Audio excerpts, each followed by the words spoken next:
Hello dear students, welcome to the third lecture in the geometry lecture series. पहले दो lectures में हमने lines, angles और triangles को पढ़ा है, और जो करंट लेक्चर है इसमें हम क्वाड्रिलैटरल्स और पॉलीगॉन्स को पढ़ेंगे। तो ये भी एक इम्पॉर्टेंट टॉपिक है और इसमें से लास्ट में कुछ ना कुछ क्वेश्चंस आते हैं। तो एज़ यूजुअल हम पहले बेसिक्स को देखेंगे और उसके बाद मूव ऑन करेंगे टुवर्ड्स सम कॉम्प्लेक्स क्वेश्चंस। तो इसमें जो भी मतलब सिंपल सी डेफिनेशंस हैं, जैसे पॉलीगॉन क्या होती है, इसकी डेफिनेशन से लेके हम बाकी जो सिंपल फोर साइडेड फिगर्स हैं जैसे रेक्टेंगल है या स्क्वायर है, और थोड़ी सी कॉम्प्लेक्स जैसे रोबस है, ट्रेपेजॉइड है, पैरेललोग्राम है, पेंटागन है, इन सबको देखेंगे one by one. So let's begin. तो सबसे पहले हम देखेंगे कि पॉलीगॉन क्या होती है। पॉलीगॉन होती है क्लोज्ड पाथ, पहली बात, और दूसरी ये है कि with straight lines.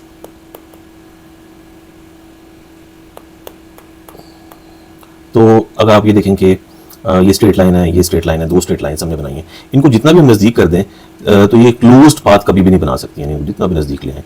Closed path बनाने के लिए तीसरी लाइन हमें लाजमी ड्रॉ करनी पड़ेगी। तो ये स्ट्रेट लाइंस मैंने तो ड्रॉ नहीं की, लेकिन बहरहाल ये स्ट्रेट लाइंस ही होनी चाहिए।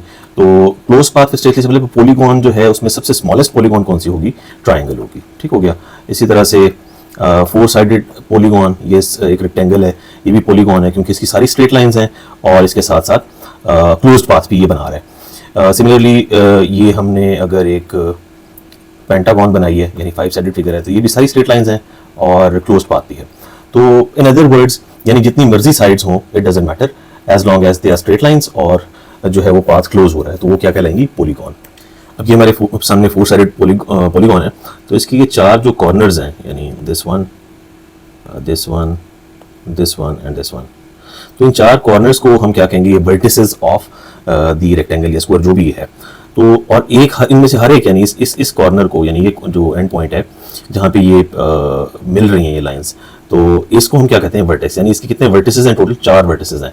तो यानी सिंगुलर वर्टेक्स होता है और इसका जो प्लूरल है वो वर्टिसेस होता है। तो अभी तक so far so good, pretty simple. Next हमने अब देखना है कि क्वाड्रिलैटरल्स क्या होती हैं। अच्छा, कोई भी चार साइडेड पॉलीगॉन जो है उसको हम क्वाड्रिलैटरल कह सकते हैं। तो let's draw all of the quadrilaterals. अच्छा, तो हम ये देख सकते हैं कि दुनिया में 4 तरह की क्वाड्रिलैटरल्स होती हैं। क्यों? क्योंकि इनकी चार साइड्स होती हैं। स्क्वायर की भी 4 साइड्स, रेक्टेंगल की भी, रोम्बस की भी और पैरेललोग्राम की भी। अच्छा, तो इसके नीचे हमने लिखा हुआ है कि रेगुलर पॉलीगॉन कौन सी होती है। रेगुलर पॉलीगॉन कहते हैं ऐसी पॉलीगॉन जिसकी सारी साइड्स इक्वल हो। तो पहली बात, इनमें स्क्वायर जो है उसकी चारों साइड्स क्या हैं? इक्वल है। रोम्बस की भी चारों साइड्स क्या होती हैं? इक्वल होती हैं। All angles have the same measure. तो क्या स्क्वायर के चारों एंगल्स 90 डिग्रीज हैं? तो बिल्कुल हैं चारों। तो ये कौन सी पॉलीगॉन होगी? Regular polygon. क्या रोम्बस के भी चारों एंगल्स इक्वल हैं? हम देखें ये वाला एंगल जो है, क्या इस एंगल के इक्वल है? नहीं। तो रोम्बस एक रेगुलर पॉलीगॉन नहीं है। पैरेललोग्राम में ऑपोजिट साइड्स इक्वल होती हैं लेकिन चारों साइड्स इक्वल नहीं होती, तो ये भी रेगुलर नहीं है। रेक्टेंगल में तो हमें वैसे ही नजर आ रहा है कि इसमें भी ऑपोजिट साइड्स इक्वल हैं जबकि सारी साइड्स इक्वल नहीं, एंगल्स अगरचे इक्वल हैं। तो जो दोनों प्रॉपर्टीज सेटिस्फाई कर रहा है वो सिर्फ क्या है? स्क्वायर है। And square is the only regular polygon that belongs to the class of quadrilaterals. अच्छा जी, तो ये सिंपल सा इंट्रोडक्शन हो गया। अब हम चलते हैं कि किसी भी पॉलीगॉन के जो इंटीरियर एंगल्स हैं उनको हम कैसे कैलकुलेट करते हैं। अच्छा, ये हमारे सामने अब 3 डायग्राम्स हैं। तो ट्राइंगल के एंगल्स का सम हम ऑलरेडी जानते हैं कि क्या होता है? 180 डिग्री होता है।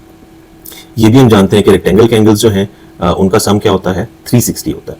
लेकिन हम पेंटागन, यानी ये 5 साइडेड फिगर जो है, इसकी जो एंगल्स का सम है वो हमें मालूम नहीं है।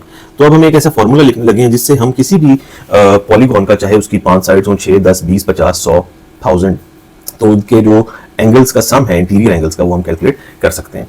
तो फॉर्मूला में लिखने लगा हूं 180 मल्टीप्लाइड बाय n-2, और n क्या है? Number of sides of the polygon in question, यानी जिसका हम सम ऑफ एंगल्स फाइंड करना चाह रहे हैं। तो हमें मालूम है कि ट्राइंगल की कितनी साइड्स होती हैं? 3। तो आप ये देखें कि 180 इंटू 3-2, तो 3-2 क्या होता है? 1 इंटू 180 आ गया। इसी तरह से आप देखें कि अगर हम रेक्टेंगल के एंगल्स फाइंड करना चाहें तो ये होगा 180 इंटू n-2 की जगह क्या आएगा? 4 4-2, तो 2, 180 इंटू 2 क्या होगा? 360। तो ये भी करेक्टली वेरीफाई हो रहा है कि इस फॉर्मूला से हमने दोनों एंगल्स, दोनों डायग्राम से एंगल्स फाइंड करनी है। तो इसी तरह हम जब पेंटागन पे अप्लाई करते हैं तो ये होगा 180 इंटू 5-2, तो 5-2 क्या होता है?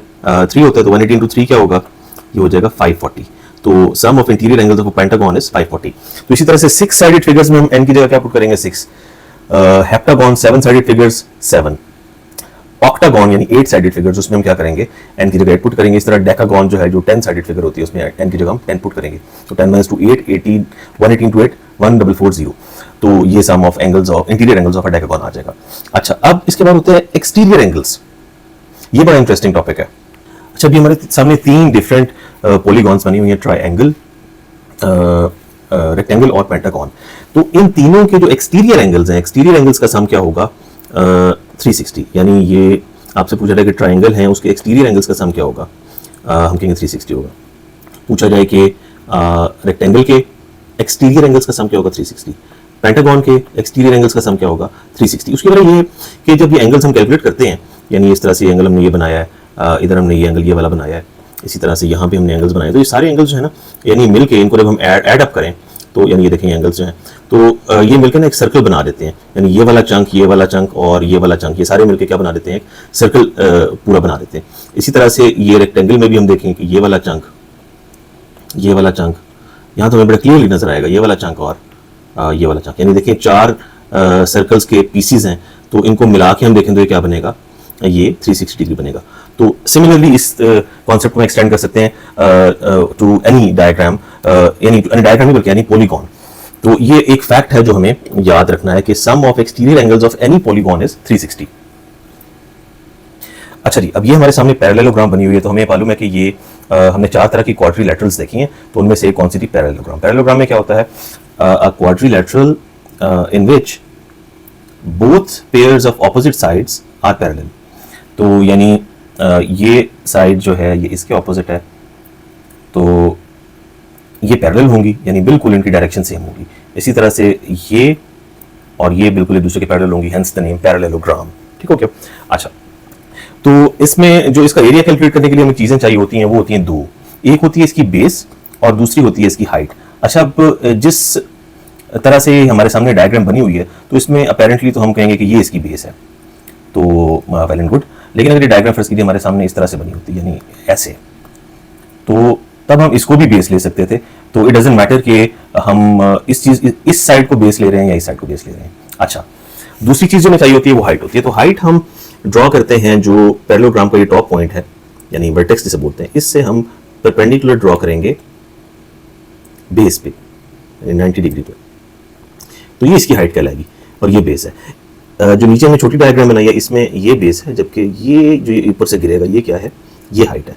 तो बेस और हाइट को जब मल्टीप्लाई करेंगे तो हमारे पास क्या आ जाएगा, पैरेललोग्राम का एरिया आ जाएगा। अच्छा जी, अब इसके जो डायगोनल्स हैं, डायगोनल कहते हैं यानी जो ऑपोजिट एंड्स हैं, इनको हम अगर ऐसे कनेक्ट करें, यानी एक डायगोनल ये है और दूसरा डायगोनल इस केस में ये वाला बन रहा है। तो इन डायगोनल्स के बारे में हमें 2 बातें मालूम होनी चाहिए कि एक तो ये कि एक दूसरे के परपेंडिकुलर नहीं होते, they are not perpendicular to each other. ये बहुत इंपॉर्टेंट फैक्ट है। इसी तरह से ये जो एंगल है, ये वाला एंगल, इसको 2 हिस्सों में डिवाइड नहीं किया इस डायगोनल ने। इसी तरह से इस एंगल को भी 2 हिस्सों में डिवाइड नहीं किया, यानी ना ये एंगल बाइसेक्टर होते हैं, ना ही ये एक दूसरे के परपेंडिकुलर होते हैं। 2 बातें। अच्छा, अगर हमें इनके बारे में तीसरा फैक्ट भी मालूम हो तो that's not bad to know कि इनके, वैसे तो ऑब्वियस है कि इनके जो डायगोनल्स हैं उनकी लेंथ भी इक्वल नहीं होती, they are different in length as well. अच्छा जी, तो अब नेक्स्ट हम चलते हैं मजीद इसकी जो प्रॉपर्टीज हैं कि जो इसकी ऑपोजिट साइड्स हैं वो पैरेलल, ये तुम देख चुके हैं, सॉरी, पैरेलल ऑपोजिट साइड्स की पैरेलल होती हैं। Opposite sides are congruent. Congruent का जो वर्ड है, इसको आप ये समझ लें कि इसका मतलब होता है इक्वल। इक्वल, तो कॉन्ग्रुएंट का मतलब सिर्फ ये हुआ कि ये साइड है, इसकी जो लेंथ है अगर 4 है, तो बिल्कुल इसी तरह से इसकी लेंथ भी 4 होगी, और ये 6 है तो इसकी लेंथ भी 6 होगी। This is what congruent means. और एंगल्स जो हैं, ये ऑपोजिट एंगल्स जो हैं, ये वाला एंगल x है अगर, तो ये भी x होगा, ये वाला y है तो ये भी y होगा, यानी ये एंगल इक्वल होंगे। अच्छा, तीसरा इंपॉर्टेंट फैक्ट इनके बारे में क्या है, वो ये नहीं, तीसरा यानी इस पेज पे, पहले 3 तो हम देख चुके हैं, तो इस पेज पे तीसरा इंपॉर्टेंट फैक्ट ये है कि इनके जो एंगल्स हैं, ऑपोजिट एंगल्स नहीं, सॉरी, ये मैंने गलत लिखा हुआ है, यानी इसके जो एडजेसेंट एंगल्स हैं वो कॉन्ग्रुएंट होते हैं। एडजेसेंट एंगल्स का मतलब है कि एक एंगल ये है, दूसरा एंगल ये, यानी x है, ये y है, तो x प्लस y जो है, इनका सम 180 डिग्री के इक्वल होगा। ये कॉन्ग्रुएंट का वर्ड भी गलत है, तो सॉरी, ये मैं क्या देख रहा हूँ यार, क्या लिख रहा हूँ मैं, sum of consecutive angles is 180 degree, तो ये हमने ठीक लिखा हुआ, सॉरी। तो ये जो मैं लिख रहा था ऑपोजिट एंगल्स आर कॉन्ग्रुएंट, ये तो ऑलरेडी ठीक है बात। तो यानी x प्लस y को 180, इसको हम रीड एंड क्लीन रीड्रॉ कर लेते हैं कि ये एंगल x है, ये y है, तो आप ये देखें कि इन दो एंगल्स का सम 180 होगा। तो यानी इसका क्या मतलब हुआ कि जो कंसेक्यूटिव एंगल्स हैं, एडजस्टेड एंगल, कंसेक्यूटिव ये कि इसके बाद दूसरा एंगल ये है और इनके दरमियान में कोई एंगल नहीं है, तो इनका सम 180 है, इनका सम भी 180 होगा। इसी तरह से इन दोनों का सम भी 180, इन दोनों का सम भी 180 होगा। तो this is all about the parallelogram. और डायगोनल्स बाइसेक्ट एक दूसरे को करते हैं, यानी एक दूसरे को टू हाफ्स में डिवाइड करते हैं, लेकिन इनकी लेंथ इक्वल नहीं होती। तो ये इसका 7वां इंपॉर्टेंट फैक्ट था। तो आखिरी और इसका जो मोस्ट इंपॉर्टेंट फैक्ट है जो कि हमारे क्वेश्चंस में बहुत ज्यादा यूज होगा, ये है कि diagonals divide parallelogram into two congruent triangles.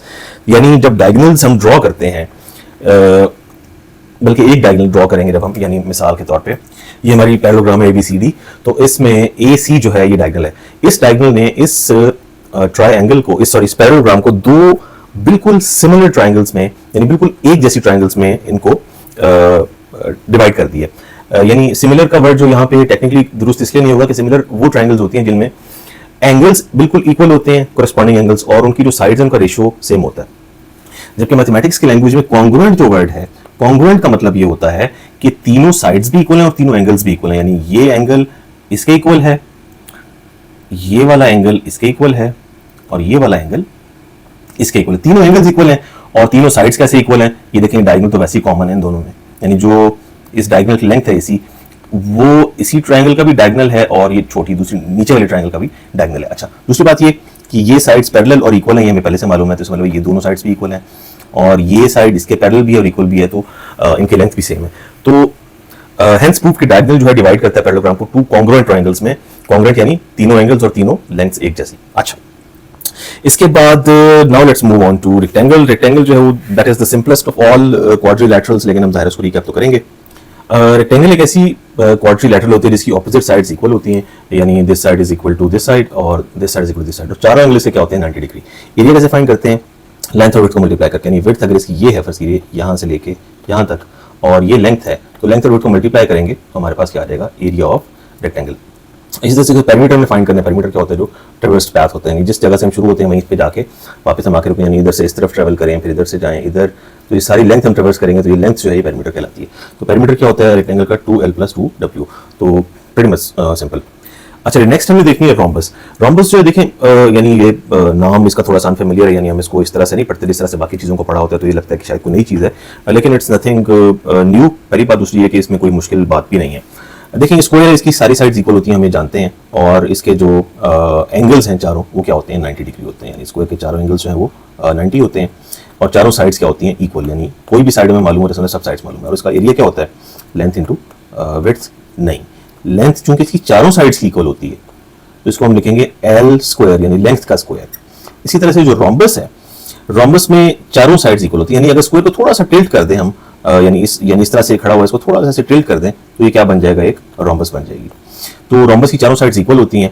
और अच्छा, इसका एरिया कैलकुलेट करने के दो तरीके होते हैं। एक तो ये, लेकिन एरिया से पहले इसको डायगोनल्स को देख लेते हैं। डायगोनल्स जो है इसके, यानी दिस इज द डायगोनल पहला और ये दूसरा। अच्छा, इसके डायगोनल्स जो है, पहली बात ये कि अनलाइक पैरेललोग्राम, इसके डायगोनल्स क्या होते हैं, एक दूसरे से 90 डिग्री पे होते हैं, पहली बात। दूसरी बात ये कि इन एंगल्स को भी ये क्या करते हैं, बाइसेक्ट करते हैं। पैरेललोग्राम में एंगल्स ना बाइसेक्ट होते हैं, ना डायगोनल्स एक दूसरे के परपेंडिकुलर होते हैं, जबकि रोम्बस में जो डायगोनल्स हैं वो एक दूसरे के परपेंडिकुलर भी होते हैं और एंगल्स को क्या करते हैं, वो बाइसेक्ट भी करते हैं। अच्छा, इसका एरिया फाइंड करने के दो तरीके हैं। Area is equal to D1 into D2 over 2, यानी जो डायगोनल्स हैं, इसके दो डायगोनल्स हैं, तो उनको आपस में मल्टीप्लाई करें, 2 पे डिवाइड करें तो मेरी आ रही है। दूसरा तरीका क्या है, बिल्कुल same as parallelogram, area is equal to base into height. तो बेस क्या, इसकी कोई भी साइड हो सकती है, हाइट क्या होगी, जो कि हम ड्रॉ करेंगे टॉप पॉइंट से यहाँ इस तरह से। तो इससे हम क्या कैलकुलेट कर लेंगे, इसका बेस यानी दिस वन, और हाइट क्या है, दिस। तो डिपेंड्स कि हमें डाटा क्या गिवन है, डायगोनल्स गिवन है या बेस और हाइट गिवन है, टू फाइंड द एरिया। तो this is all about rhombus. तो last but not the least is the trapezoid. अच्छा, ट्रेपेजॉइड और ट्रेपीजियम जो है, ये बस वही यूएसए और यूके का आपस में जो झगड़ा है वही है, लेकिन चीज़ ये दोनों बिल्कुल एक जैसी हैं। अच्छा, तो ट्रेपेजॉइड के बारे में इसका एक तो एरिया फाइंड करना हमें आना चाहिए। एरिया होता है half multiplied by sum of parallel sides, ये पैरेलल का सिंबल होता है, मल्टीप्लाइड बाय हाइट। यानी सिंपलेस्ट ट्रेपीजियम क्या हो सकती है, ये हो सकती है। तो ये साइड जो है इसके क्या है, पैरेलल है, तो इनकी जो लेंथ है, यानी फर्स्ट कीजिए 4 है, ये 7 है, तो इनको हम क्या करेंगे, 4 + 7 इनको सम कर देंगे, हाफ से मल्टीप्लाई करेंगे, और हाइट क्या है, हाइट वही जो इस वर्टेक्स से बिल्कुल परपेंडिकुलर ड्रॉ होगा and that would be given to us in the question, या नहीं दी होगी तो हम उसको फाइंड आउट कर लेंगे किसी तरह से। तो ये फर्स्ट कीजिए 4 है, 5 है, तो इसको हम 5 से मल्टीप्लाई करेंगे तो ये क्या आ जाएगा, एरिया ऑफ ट्रेपेजियम। और जो इसका पेरीमीटर है वो तो सारे में मालूम है कि एक पॉइंट से हम शुरू हों और इन सबको ऐड कर लें तो इसका क्या आ जाएगा, पेरीमीटर आ जाएगा। अच्छा, नीचे में लिखा हुआ है आइसोसेलेस ट्रेपेजॉइड, ये क्या होती है? ये हमारे सामने एक हमने ट्रेपेजॉइड बनाई है, तो अगर इसकी जो नॉन पैरेलल साइड्स हैं वो एग्जैक्टली इक्वल हों, तो जो पैरेलल है वो तो इक्वल हो नहीं सकते हैं। आप देखेंगे ये छोटी है साइड और ये उससे बड़ी है, लेकिन नॉन पैरेलल साइड अगर इक्वल होंगी तो इसको हम कहेंगे ये आइसोसेलेस ट्रेपेजॉइड है, यानी ऐसी ट्रेपेजॉइड जिसकी जो ऑपोजिट साइड्स हैं नॉन पैरेलल वो क्या है, इक्वल है। तो इसका एरिया, पेरीमीटर सब उसी तरह से कैलकुलेट होगा। तो this sums up our topic of quadrilaterals and other polygons. तो एज यूजुअल जो हमारा नेक्स्ट लेक्चर होगा उसमें हम इसके प्रैक्टिस क्वेश्चंस करेंगे, the SAT type and the comparative exams type. तो अगर कोई इसमें क्वेश्चन है तो you may ask, and until then see you.